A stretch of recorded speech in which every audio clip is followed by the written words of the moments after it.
UDF-നകത്ത് മുസ്ലിം league കറിവേപ്പിലയാണ്.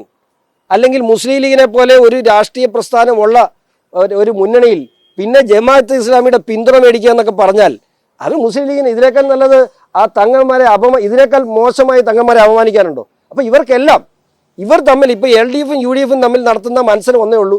ആരാണ് കൂടുതൽ കേരളത്തിലെ പൊളിറ്റിക്കൽ ഇസ്ലാമിനെ പീഡിപ്പിക്കുക എന്നത് മാത്രമാണ്.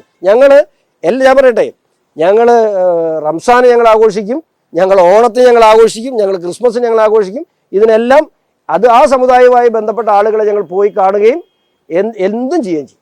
ക്രിസ്മസിന് കേക്ക് മാത്രം മതി, ഓണത്തിന് ഓണസദ്യ ഒരുക്കും. അല്ല ഞാൻ പറഞ്ഞത്, ഉപ്പേരിയായിട്ട് പോകും, ഞങ്ങൾ ഓണസദ്യക്ക് ഞങ്ങൾ വിളിക്കും. ഇതിനെന്നാ സംശയം? ഈ രാജ്യത്തുള്ള എല്ലാ ആഘോഷങ്ങൾക്കും ഞങ്ങൾ അതിൻ്റെ ഭാഗമാണ്. ഈ സംസ്ഥാനത്ത് മതേതര പാർട്ടി എന്ന് അറിയപ്പെടാൻ ആകെ യോഗ്യതയുള്ളത് ഇന്ന് BJP-ക്ക് മാത്രമേ ഉള്ളൂ.